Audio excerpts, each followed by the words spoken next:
Show me a hill I can climb.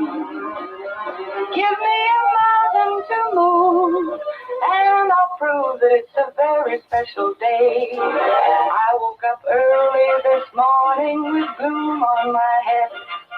Had a big feeling to climb back in bed. Then I looked in the mirror and somebody said, wake up, wake up. It's time for you to lose the blues, and this is a very special treat. Tell it to everyone you meet, that life is all for living and love is all for giving. So this is a very special day. Tell it to everyone along the way that this is a very special day.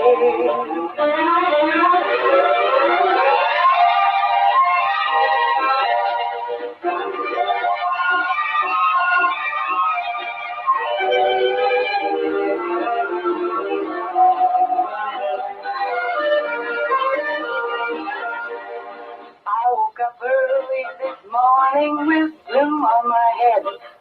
Had a big feeling to climb back in bed. Then I looked in the mirror and somebody said, wake up, wake up. It's time for you to lose the blues, and this is a very special treat. Tell it to everyone you meet, that life is all for living and love is all for giving. So this is a very special day. Tell it to everyone along the way that this is a very special day. Very special day it is. It is a terrific Tuesday. I want to say good morning to everyone. We're on to the 21st day of December, and what a beautiful morning we've got. Sunrise coming up, doing its thing. Got a lot of frost out there for anybody out there. You might have to do some scraping. Okay, allow a little extra time to get to your destination. Warm those vehicles up, all right? But we are, 4 days till Christmas, so approximately 3 shopping days for all those shoppers out there. Shop, shop away. And for those woodcutters out there, chop, chop away, okay? All right, welcome to Coffee Club. Every morning we come here, every Monday through Friday. We're happy to be here with you this morning. I'd like to thank our sponsors that make this possible: Walmart, Meadowview Healthcare Center, Salem Crossing, Hoosier Uplands, Celebrity Home Loans, Skyline Suites, Kentuckiana Cat and Core, Dr. Mindy Gunn, Dr. Black's Eye Associates, and Fox Pearly Wealth Management. All wonderful sponsors every morning right here on Coffee Club. All right, on this 21st day, I want to say today is actually the first day of winter. So it feels a little cooler maybe today, and that's okay. It's justified. So welcome winter. We welcome it in. And as the furnace comes on, the furnace got the hint for sure. Today is also National Crossword Puzzle Day. This is also Don't Make Your Bed Day. So I guess, you think about that. Don't make your bed day. Just stay in it, right, if you can. So you don't have to make it, right? Our Forefathers Day. You think about all those great forefathers that had some great thoughts before we came along. This is also Humbug Day. Hopefully no one's participating in that. No one would be a humbug. National Flashlight Day. Love flashlights, and keep them on hand. And remember, now that we are entering officially today at 10 a.m. this morning, we'll be going into winter. National Flashlight Day, and I believe we have Jeremy from the museum. Good morning, Jeremy. Good morning, Becky. How are you? I'm fantastic. I'm so glad you called this morning. We're going over actually the holidays, and today is the first day of winter. Yes, ma'am. The equinox. Yes, ma'am. Very good, very good. Today's also National Flashlight Day. And how important flashlights are, and especially, around the house, to have them around the house, or also in your kit, in your car, your vehicle, if you have trouble with any kind of roadside trouble. Absolutely. That's a wise decision. Yeah. And if you like to play flashlight tag, it's very important. I'm a huge fan of flashlight tags, so flashlight, are all good. Today's also National French Fried Shrimp Day. You like French fried shrimp, Jeremy? French fried shrimp. Mm-hmm. Sounds good. I think it sounds good to me. If you say shrimp, I'm in. Shrimp, yes, ma'am. Ooh, National Hamburger Day. Ooh, that sounds even better. I have to agree. It sounds real good. And it's showing burgers with cheese and bacon on it. So, Yes. yeah, can't go wrong with bacon, right? Yes, ma'am. This is also National Homeless Persons Day.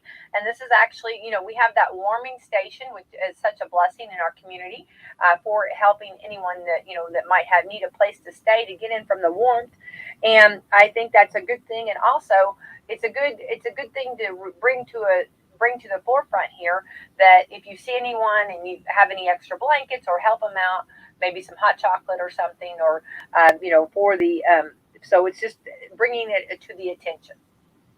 It's certainly a good time of year for that. Yes, ma'am. Absolutely. Today's also National Kiwi Fruit Day. So what about you, Jeremy? Are you in with kiwi fruit? I love kiwi. I do too. And it's one of those things that you don't get very often. Right. Yeah. Delicious. Yeah, I have to agree. This is also, I love this, National Look on the Bright Side Day. That's a good positive message. Very good, especially in the morning. We're always supposed to look on the bright side, right? Right. National Short Story Day. Now, I want to say that on your part, I like the longer stories, Oh, yes, ma'am. Well, I guess to some degree, most of my stories are short stories. Yeah, they're very good. This is also the Ribbon Candy Day. We got a lot of holidays today. The ribbon candy, it's kind of hard. It's almost like what's a hard piece of candy, but it looks like a ribbon.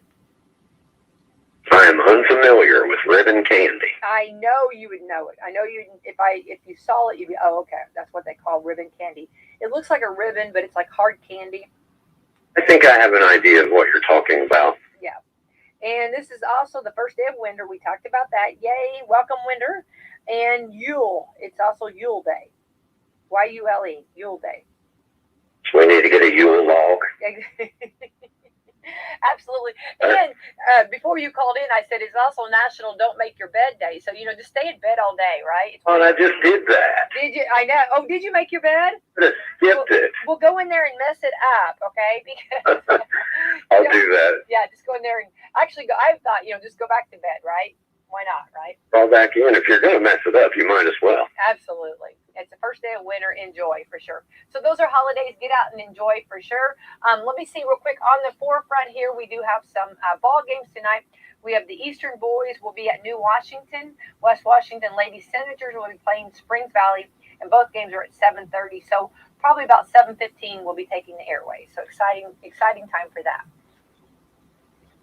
Love Hoosier hysteria. I love it, love it, love it. So, Jeremy, are you excited for Christmas? And tell me a little bit about your Christmas traditions, like your favorite Christmas movie, Christmas candy, and tell me all of your Christmas stuff. Well, as far as the movies go, it's very hard, I think, to beat the traditional Christmas movie of It's a Wonderful Life. Outside of that, I have to go with A Christmas Story, which is, based in Indiana. Right. And shooting your eye out, right? Right, you'll shoot your eye out. Fragile. And it's a major award, right? Right. Yes, ma'am. Yeah. Must be Italian. Yeah. For sure. And then, of course, what's your favorite song, Christmas song? Oh, wow. I'm putting you on the spot here. You are. I really love Bing Crosby and Nat King Cole. I love the old, traditional guys that sung with Nat King Cole and, like I said, Bing Crosby's White Christmas. It's really hard to beat. I agree. I love it too. I'm with that 100%. But I like a lot of the Christmas music. My son was just in town from college. Oh, awesome. And he was telling me how he thinks that all the Christmas songs need to be updated and rewritten. So I wasn't on the same page with him on that. As I love history, so I think it would be awfully hard to usurp the traditional songs. I agree. Yeah, I would have probably just, I think Mariah Carey has come closer than anybody to joining that crowd. Mariah Carey, I mean, she's completely blown up at Christmas. I mean, this is like her yeah. And they even have a Mariah Carey doll. and they have a Mariah Carey ornament. And Jeremy, I'm so glad you brought Mariah Carey up. And they also have Mariah Carey wrapping papers. Really? Yes, they do. So as far as you want to go with Mariah Carey, you can do that because, yeah, right over there at Walmart, they've got a stuffed doll, they've got the ornament, and then they've got the wrapping paper. Wow. So you can Mariah Carey it up. Okay. Yeah, for anybody out there that's a Mariah Carey fan, a little fun fact for sure. But, and then of course, are you into the Christmas cookies or fudge or candy or? Well, peanut butter fudge is my favorite of mine, absolutely. Yeah. Candy, if it doesn't include chocolate and peanut butter, I can skip the candy. Yeah, the peanut butter fudge is to die for. It is. And that with, well, watching Wonderful Life, eating a pan of peanut butter fudge, and there you go. Yeah, I mean, with a flashlight, does it get any better? On the first day of winter, there you go. Well, right. Sounds great. Well, I love hearing. I love because like we have you on often, and of course you and I are even off air, on air. We're friends, and I love that friendship. But it's so much fun though to hear like what the traditions or what what's important to some. Everybody's different, a little bit different, and I Absolutely. Yeah. Well, that's pretty cool. I bet I could have guessed a lot of that though, the classics and and enjoying the What's your favorite Christmas movie? Oh, I definitely say Wonderful Life. That's completely my go-to, and I love Clarence. I love I love everything about it. Yeah. Yes, ma'am. Absolutely. Sure. So, and of course, I'm with you on the fudge. I trying to be good, but I did have some. Well, as I told my son, my son was getting worried about all the Christmas festivities and eating, and I said, well, it is the season for that. That's right.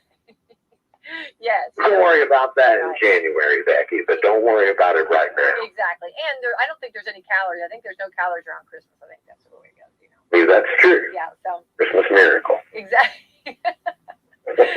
Well, you've really got it justified. You really thought that. I like that. That's good. I'm going to have to borrow that, Jeremy.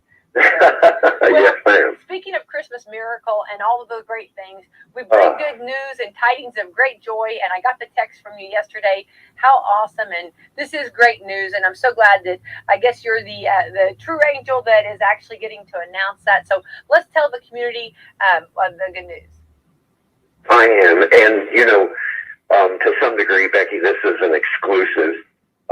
The announcement won't officially be made until today, a little bit after 9 o'clock. I think it's going to be announced on our Facebook page, and there's going to be a press release that follows. Okay. But I'm thrilled to death to inform the community and the members of the Washington County Historical Society that we have achieved our goal of matching the grant, the anonymous grant, to receive the funds to refurbish the John Hay birthplace and the Pioneer Village. So, yay! Yes, ma'am. Well, we are ecstatic.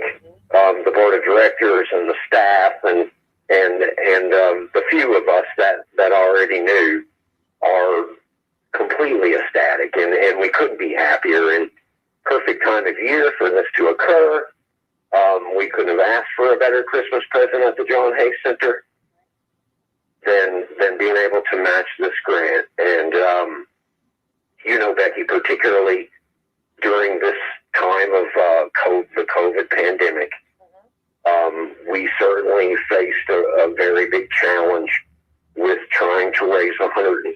That's a lot of money. So that was it is, and especially with everything that's going on in the world today, it was quite a challenge. But like I said, we came in right under the wire. But we met the deadline, and we received the funds yesterday, and they were deposited into our account. And we actually have contractors that are starting on the Hay House this morning.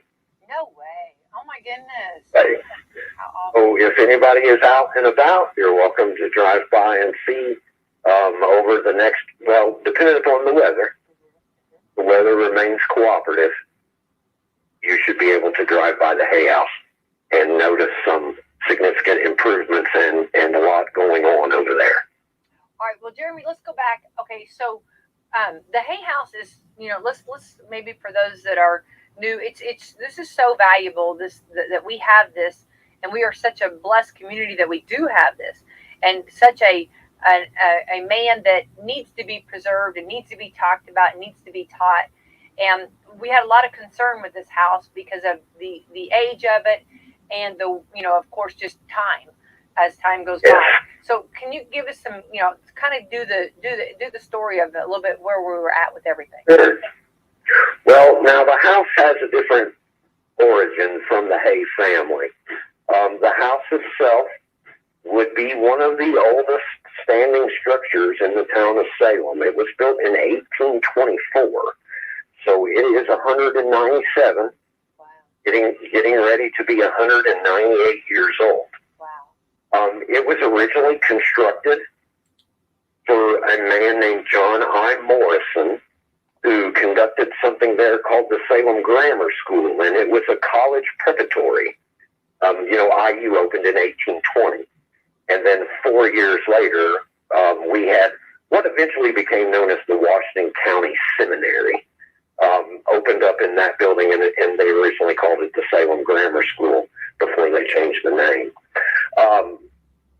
It operated in that building with 2 offices for the teachers and 2 classrooms, and it operated there for 4 years until it became so popular regionally that they had to build a much larger structure, a 3-story structure at the end of College Avenue and Hackberry.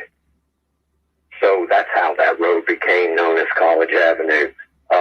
But once the school abandoned the little house that's on our property, Dr. Charles Hay and his wife Helen, who were newlyweds, purchased the home and moved into it and proceeded to have 5 children there. Their middle child was born in 1838, and his name was John Milton Hay. And of course, he is the man that is frequently referred to as the most famous man in history that you've never heard of. And he became a private secretary for Abraham Lincoln during his presidency and served with Lincoln through the entirety of that. Following Lincoln's assassination, John went on to work for Ulysses S. Grant, Rutherford B. Hayes, James Garfield, and then he eventually became Secretary of State for William McKinley and Teddy Roosevelt. Wow. Unfortunately, died during Teddy Roosevelt's administration in 1905, and he was, I think, about 67 years of age at that time. Wow. But John had a big impact on so many things, Becky. Prior to there ever being a World War, John authored something called the Open Door Policy for China.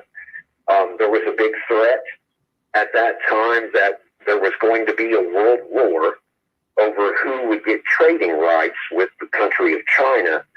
And John averted all of that by authoring this policy that allowed China's trade market to be opened up to everyone in the world. Shortly after that, John also was one of the primary forces that allowed us to push legislation through Congress that enacted the Panama Canal. So he was a major force in allowing the Panama Canal to be built, cutting off, several days of what was shipping travel at that time, because they would have to go all the way around the southern point of South America. So it changed the world market, the Panama Canal did. And he was quite an author. He wrote over 20 books in his lifetime. He was best friends with Mark Twain. Love that. Love that. Of course, I'm a huge Mark Twain fan, yes. Yes, ma'am. And, John Hayes family and descendants are still active in the United States government today. I believe one of his great-grandchildren right now is serving as an ambassador to one of the countries in Africa. So they have been a very significant family throughout the history ever since John, ever since the Lincoln administration. They've been active and significant in the government of our country. So undoubtedly, John's legacy is the most significant legacy from Washington County, and should be protected and remembered without question, Becky. Yes. Oh, I agree 100%. And I think that, I mean, you think about, I mean, like his resume and all that he's done, and, you know, to be the secretary of, you know, I mean, and to have that role, and you know how much a secretary, what all is involved in what they do, and how much they take in, and then to continue on doing, and so many people that he learned from. I love when you have so many people that come into your life that each one of them leaves something you learn from. So you think about all the different lessons and the different things he learned from each one that he has dealt with. I mean, and I think it also shows too that no matter where you're from, you can do whatever you want to do and be whoever you want to be. Yes, absolutely, you can. I try to impress that upon the school tours that we get at the John Hay Center. I try to impress that upon the children, that it does not matter where you were born or what your origins are. If you have a aspiration, you have the ability to achieve it. Yeah. Without question. And you know, our typical thoughts of what a secretary is responsible for, and how much they contribute and offer to an administration would be multiplied in John's case, because literally he lived in the White House with the Lincoln family. So he was at their beck and call 24 hours a day. Wow. So it was not a job that he got to go home from. He didn't get to leave at 5 or 6 and go back to his family. He literally lived there and was at their call 24 hours a day. And his significance from everything that he learned, a good example of that, Becky, is when William McKinley was assassinated in Buffalo. It was the third president that John had worked for that had been assassinated. Garfield was the other one, Lincoln, Garfield, and McKinley. He was in all those administrations. And when McKinley was killed, he was at that time the senior cabinet member of the McKinley administration. And the assassinations were weighing on him heavily. So he told the vice president at that time that he wanted to resign. And the vice president literally begged him to stay, because everybody went to him for advice, including the vice president, who was Teddy Roosevelt. So he did reluctantly relent to Teddy, and you know, served as his Secretary of State as well. Wow. Can you imagine being an advisor and being for them? I mean, you know. No, ma'am. Not personally, no, ma'am. I cannot. I know. Like whenever you have big decisions, whenever we are all adulting, and doing big decisions, there's so many different ways you could do things, And back then, they didn't have. I mean, you think about the degree of difficulties that they would have had. I mean, they didn't have the internet. They didn't have telephones or just pick up the phone and do. They didn't have, emails. I mean, everything was days in between.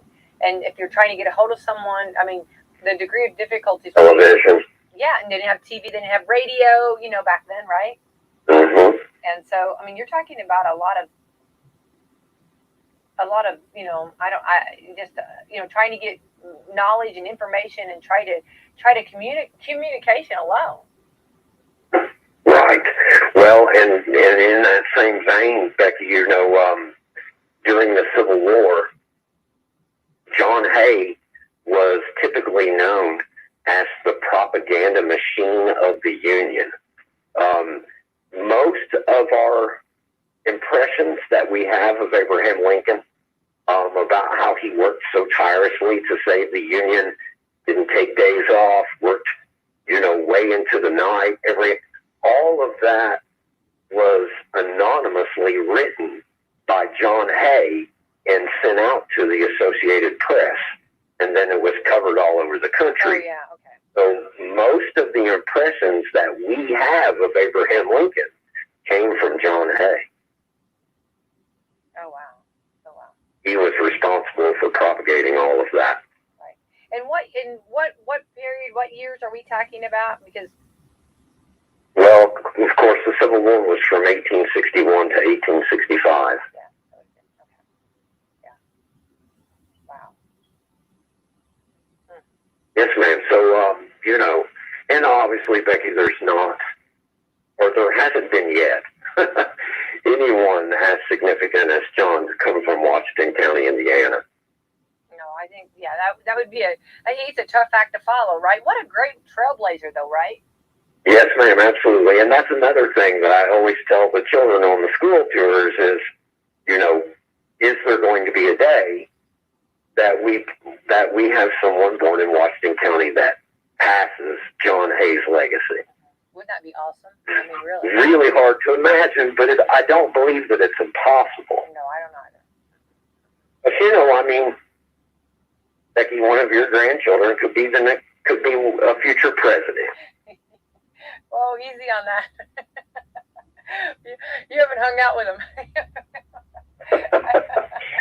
No, they could be. I'm just being silly. I'm very proud of them. I'm just. They have a lot of energy, but yes, that's true. I know. Never say never. I know. Yes, no, I'm very proud of them, and yes, anything's possible for sure.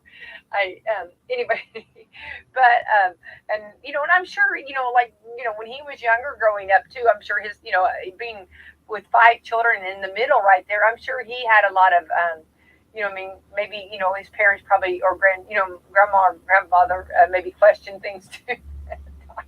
I don't doubt that. Yes, ma'am. Yeah. That's probably true. Right. But I'm sure that the Hay children had their moments.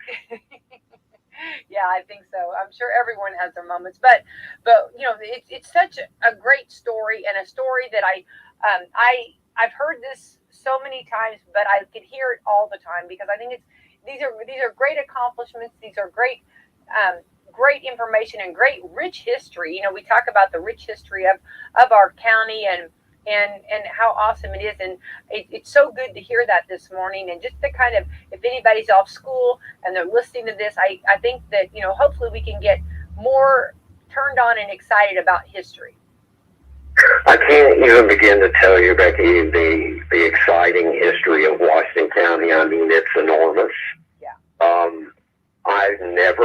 I've been working at the Hay Center for 8 years now. And I don't ever feel like there's an end to me uncovering more significant stories. They seem to be endless. They seem to be endless. And if somehow we can encourage younger people to get interested and involved in that, it would be very beneficial to our county's heritage.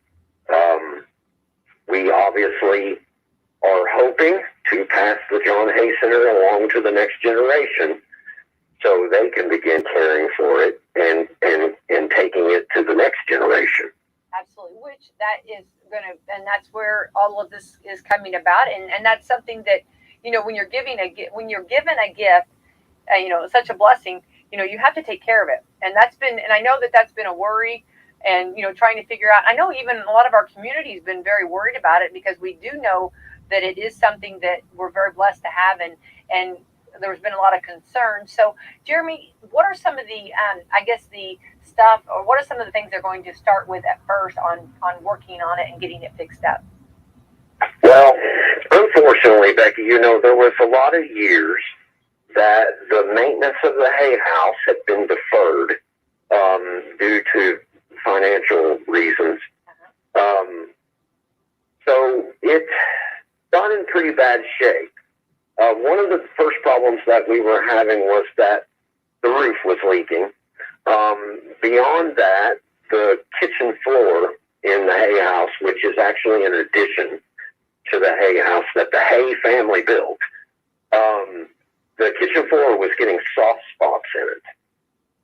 So we were alarmed about having 20 to 30 children in there at a time, with the soft spots in the floor. So that was the ultimate decision, maybe 3 or 4 years ago now, to close the John Hay Center, or the John Hay house, for tours. And since that time, we've been trying desperately to come up with the funding to restore that home. And here again, Becky, it's one of only 2 structures in our county that's on the National Historic Register. The other one is the old Quaker Church, which is right out by you. Absolutely. So we only have these 2 buildings that, that have this national prominence in our county. And unfortunately, the John Hay birthplace was in a sad state.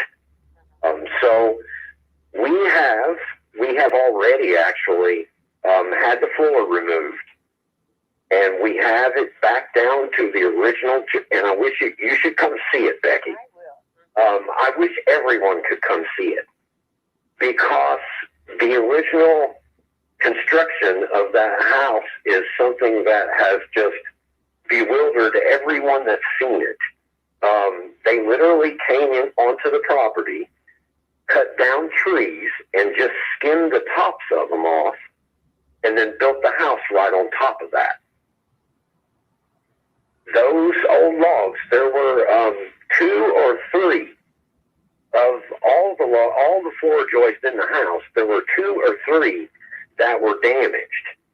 All the rest of them are perfect, Becky. You could literally, I was told by one of the contractors that you could literally lead a herd of elephants through that house and it would not affect the floor joist.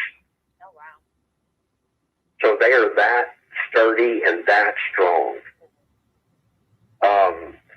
It appears we're none of us, of course, are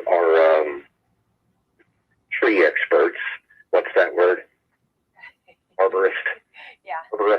Yeah, you're doing good. Yeah, you're doing better than I would on that. None of us are arborists, but we think that predominantly the floor joists are made of American chestnut. If someone is an expert on that, I'd love to talk to them about it. I love that. Mm-hmm. But American chestnut was really prominent in the pioneer days in our country. I think it's somewhat dissipated because of one of the tree diseases that came along. But originally, when the pioneers were constructing buildings, American chestnut was a big source of material for them, because it's a really hard wood, and it's resilient towards bugs, and it's resilient towards moisture, and it's a really sturdy tree. So that's our guess at any rate, that a lot of those floor joists were American chestnuts. But it's an incredible thing to see, Becky. I promise that you've never seen a house that's constructed the way the Hay house is. And for it to still be in the state that it's in, 197 years after the logs were laid there, it's pretty incredible. They're literally just laid on the ground. Wow. Wow. And they shored them up on each end with limestone stones. Wow. So they're literally just sitting either on the dirt. A lot of them are literally in the dirt. And then the ends of them are held up by stones. Now, the stone, would some of that stone come from Bedford? No, ma'am, not back then. I didn't know. Undoubtedly, Becky, the limestone came from right here. Oh, okay. My first guess, would be the old quarry that used to be at the top of South Main Street, which was called the Standish Quarry. I don't know if it was in the 1820s, but that would be a good bet. Another good bet would be the old quarry that's at the end of Mill Street. at the dead end of Mill Street. There's an old quarry back there by the railroad tracks. So there's a possibility that it was one of those two places. Of course, we don't exactly know. Right. But undoubtedly, the limestone is from our county, yes. Very, very interesting for sure. Yes, ma'am. Yeah. Okay, so they're starting on the roof tear-off this morning. Oh, that's awesome. Yay! That was something that's been very much concerned. Yes, ma'am. And, we desperately wanted to get a roof put on it before winter really set in. Yes. So we're hoping here within the next few days that job will be completed, we hope, by Christmas Eve. Oh, what a blessing. And then from there, once we stop the roof from leaking, we intend to go in and start working on the floor. And we're going to leave the original joist because, like I said, they told us that we could lead a herd of elephants through there and it wouldn't hurt it. So they're going to just shore up, kind of level out the original floor joist, and we're going to put a brand new floor down on top of that. But don't you love that? Because the original is staying right there. I mean, that to me is a bonus. That's a win for sure. Yes. Yes. Because then you're keeping it that much, intact as much as you can. Yes, ma'am. And, when you mentioned the concern of the community, Becky, we can't thank the community enough for helping us obtain this goal. Had several challenges trying to get here. Unfortunately, we were denied several times access to our funds at the Community Foundation. So we literally had to start from scratch and come up with all of this money on our own. Now, we received a few grants along the way. Hoosier Uplands was one of the organizations that helped us. Washington County Tourism also assisted us in this goal. And there's others probably that I'm forgetting to mention. But predominantly, the funds were raised through the generosity of our membership and our community. Love that. Love that. Yes, ma'am. Yeah. Well, our community should be very proud of that and also very grateful and very thankful that everybody, giving a little and working together. How awesome, for sure. Yes, ma'am. We are tickled to death. Well, okay, on the I know like a little bit like what you're talking about on like on trying to do things as much as original. On the roofing, was it hard? Was it a degree of difficulty or hard to actually get as close to the original as much as possible? Because the roofing. I had this conversation with the board of directors. Okay, well, good. I'm glad I'm not the only one asking this because I'm thinking, I know that like anytime you hear, historic or antique or I can't think of, or, preserve, any of these words, when they're in any sentence, it usually actually adds more money, but also trying to find the materials today, what they used years ago is also very difficult. Well, the discussion that I had, originally we had several conversations about what were we going to do with the roof. And I tried to point out to everyone that we have no knowledge, Becky, in 1824, what the roof was originally. Okay. We do not know. We couldn't even begin to tell you how many times since 1824 the roof has been replaced. Oh. We do not. Okay. The roof has been redone 3 times since 1965. Never the Historical Society bought it. Oh, okay. So we are unclear on what there is. Everyone immediately believes that it was Shaker shingle. There's a good chance of that. Probably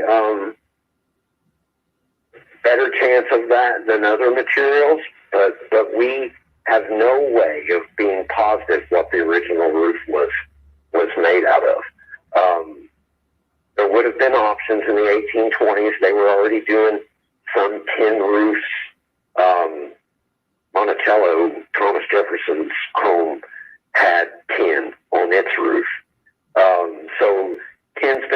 long time. Now, obviously, we know it wasn't asphalt shingle. So beyond that, we're not clear, Becky. We're not clear on what the original roof was. Of course, there are no photographs. Photography didn't come around Washington County. It didn't come around Washington County until the 1850s. So at that point, it may have been on its second roof. I would say the oldest picture we have of the Hay House would be around 1890, somewhere around in there. So the house had already been standing for almost 70 years. So you know good and well that it went through a couple of roofs by that point. And actually, the oldest picture that we have of the Hay House shows it with a tin roof. And due to the enormity of the expense of shaker shingle, the board of directors decided that we would put it back to tin because it's fiscally feasible. A lot more fiscally feasible than the shaker shingle. It was less than half the price of the shaker shingle. So because we have so many things to address with not just the Hay House, but with several buildings in the Pioneer Village and maintenance that's coming due on the Train Depot Museum, because it's been standing now for over 20 years and really hasn't had much maintenance done to it. So between all of our expenses that we have that we're looking at maintenance wise, we are trying to be as financially responsible as possible with the funds that we have. Well, and we appreciate that, and I think that it all makes sense, and I think that's, I think when you explain it, it makes sense. And yes, ma'am. Well, and another thing, Becky, that I pointed out to the board of directors, whenever we were discussing the buildings in the village, there was a little bit of pushback on the tin. That's we put tin roofs on the log cabins in the village, and there was a little bit of pushback on that. And I tried to remind everyone that our mission is to preserve these structures. Now, the roof would be the most significant part of preserving a home or a building.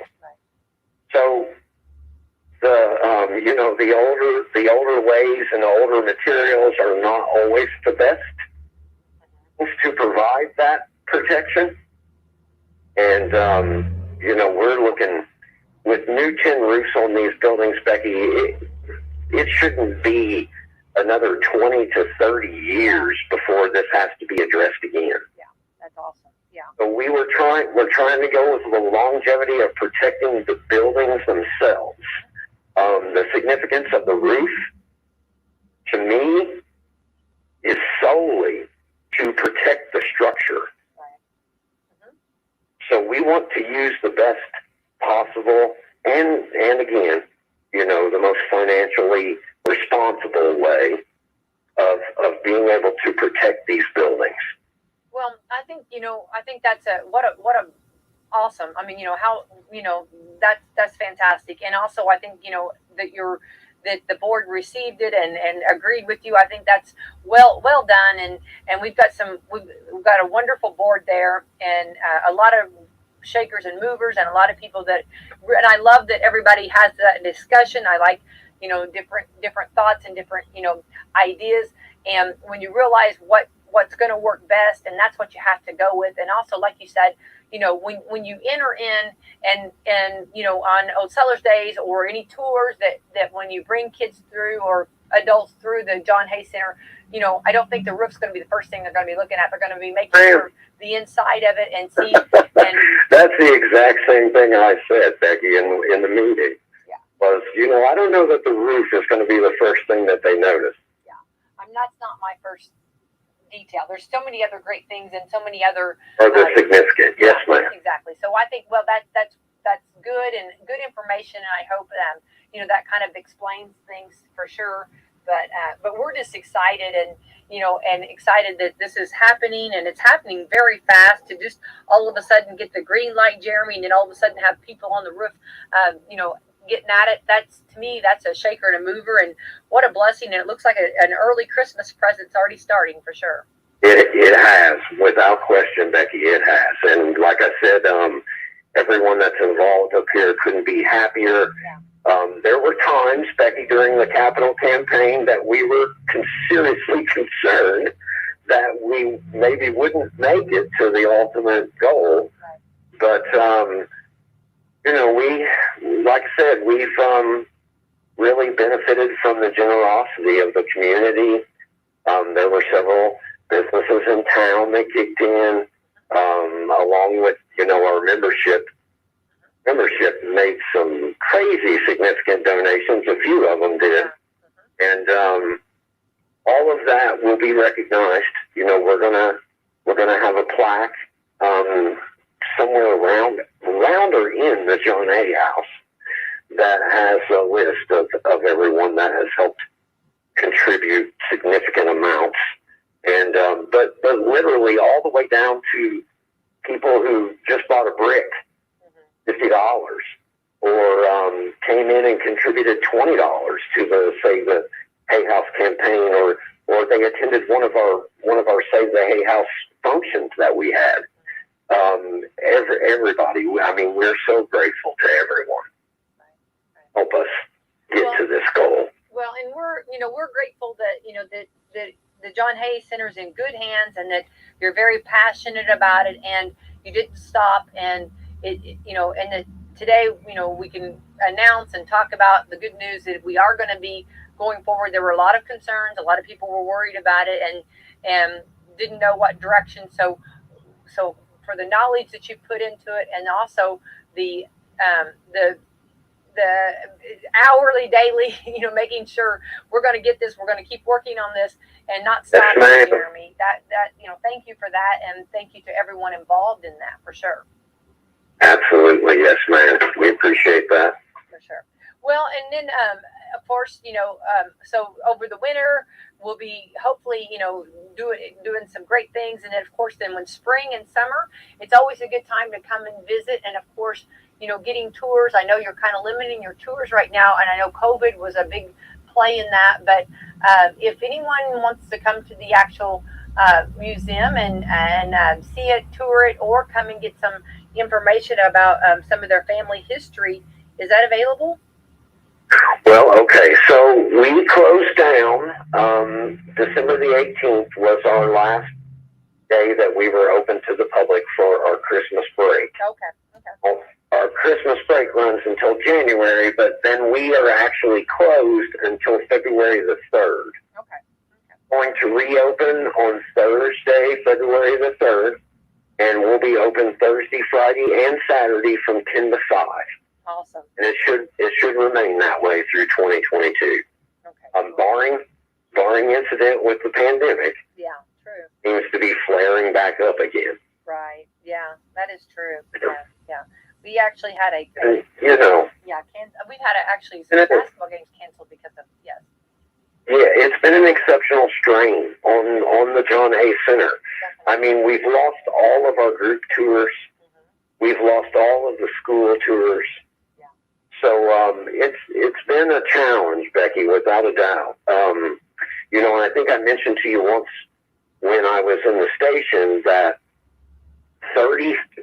during the pandemic, 33% of the nation's museums have closed their doors permanently. A shame and very sad. So here again, Becky, I get a lot of tours from outside the county, and so many people come here from around the country. Recently, I was touring somebody from Hawaii, and everyone makes the comment that they are so shocked that a little town like Salem has a facility like the John Hay Center. That it's something they would expect to see in a big city. Yeah. And so for us to be able to continue to survive through all of this and be able to address all of our maintenance concerns, it's amazing. It's a blessing, and it probably is a Christmas miracle. I have to agree. Absolutely. Yes, ma'am. when the new board of directors took over in 2019, that hill that we had to climb looked impossible. And so now, we kind of feel like we're getting there. And it doesn't seem quite as impossible as it did when we first started this project. Right. Well, and that's got to be a wonderful sigh of relief, and got to be definitely a happy and rejoicing, and when it is definitely a time, different seasons in your life, and this is definitely a season to rejoice and be thankful for. Absolutely, yes, ma'am.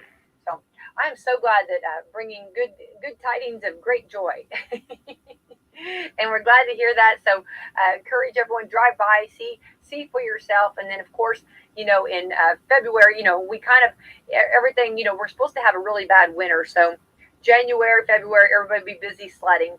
So in February and March, we'll be all excited and ready for spring, and of course some great tours possibly, and coming in and visiting and seeing what all the progress and seeing what's happening with yes, ma'am. And hopefully, Becky, by spring, we'll be able to better predict when we will have the John Hay House back open for tours. I mean, if I had to guess at the moment, it might be late summer or fall of 2022 that we reopen the Hay House. But of course, we'll keep you updated on all of that. We'll keep everybody updated, and we'll have some sort of an announcement, and more than likely some sort of a grand reopening of the Hay House, the Hay birthplace. Awesome. Anything worth doing, is worth the time. So we want it done right. So we want the time, take the time and do it right. And, because there might be some materials or something, anytime you do any kind of construction or improvements, you get into things, and, there'll be obstacles that'll come along that you didn't know, or, when they start. We already have, Becky. We already have. Whenever they tore up the original flooring in the Hay House, I think it was the west bedroom wall, or no, it was the north bedroom wall. The wall that faces the north had some significant deterioration of the brick. The way the house is constructed is there is one layer of brick on the outside and another layer of brick on the inside. And whenever we took up the floor in the bedroom, we quickly recognized that there was some issues with the interior brick wall. And we've already had brick masons come in and patch all that up. It's already been taken care of. And so we're really excited, Becky. And you should be, and we all should be, because it is all a win for the John Hay Center. Is actually a win for all of us. So we all should be rejoicing and happy about it. And I think as far as construction, I think it's exciting, and seeing that, in place. And this is the day you've been waiting for, Jeremy. It absolutely is, Becky. Yes. And something that I'm sure, because I feel like I do know you somewhat on that, but just to make sure that everybody, that is listening this morning knows, I'm sure you're documenting everything so that in the next 100 years, they'll know exactly what happened. Yes, ma'am. We've been taking pictures constantly, and trying to keep track of everything. So undoubtedly, we'll have quite a file at the end of this on everything that happened at the Hay House. So from 100 years from now, my great grandkids or whatever, and we'll be talking. There was a guy named Jeremy from the museum. You'll be that history buff, that one that I make tell stories all the time. I love stories. Yes, ma'am. Well, Becky, if part of my life's legacy was intervening in the deterioration of the John Hay birthplace, I'd be thrilled to death. Oh, I think so. Definitely a big star. Like I said, it's one of the most significant structures in our county. So as far as our county's history and our county's heritage goes, it's supremely significant. Yeah.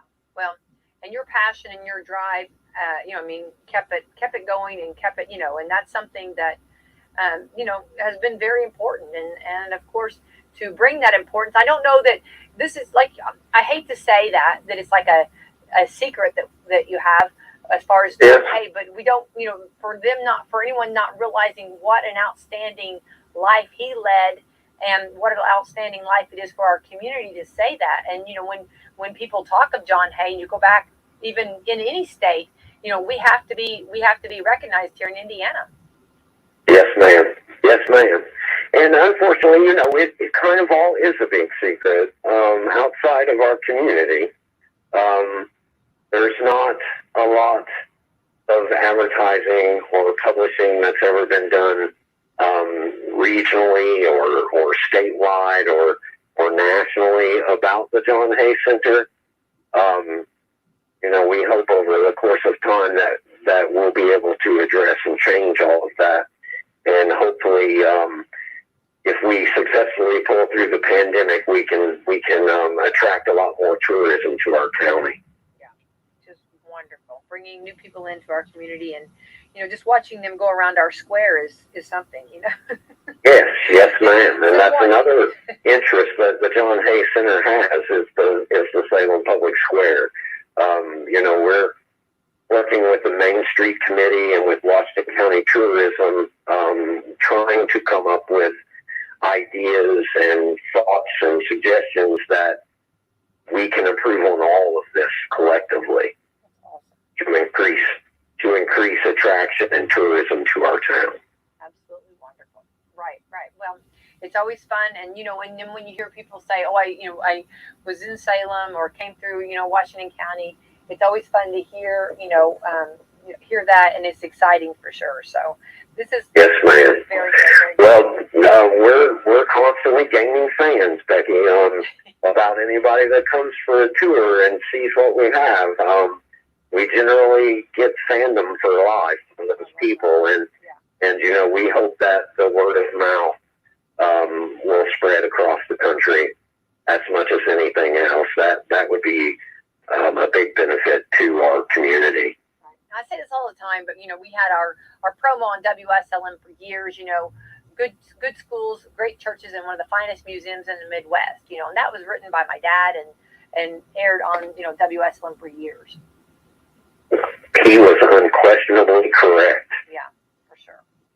Yes, ma'am. And that's another thing I hear all the time is how outstanding our facility is and how remarkable our collection is.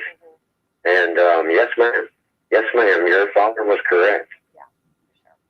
Well, Jeremy, I'm so glad we got to talk this morning, and I appreciate that for sure. And Becky, I'm just really happy to share the news with everybody, and I hope it makes the Christmas in the community a little bit better. Now that everyone knows that we have shored in the maintenance problems at the John Hay Center. So too. I have to agree with you, and I think that so let's try to regroup, you and I, and you can either come in the studio or by phone and talk in January and kind of go, because I did want to do, but I really wanted to focus on this morning, but I would love to do like a recap of last year, and maybe we can get that in a January show, kind of go back and just kind of go back because you had a big year, you had several events. And then we can also talk about the new year and what future holds for the Stevens Museum and the John Hay Center and all of the Pioneer Village and everybody and all of the great things going on here. That would be fantastic, Becky, and I'd be happy to do it. Okay, I look forward to that.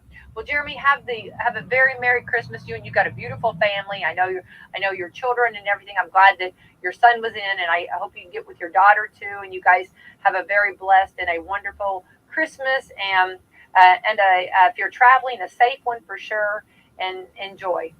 And your work is done, and now it's time to the season of celebrating. Yes, ma'am. I hope to get some of that in, and certainly, Becky, the same to you and your family. Have a cup of cheer, Jeremy. Yes, ma'am. I intend to. Okay.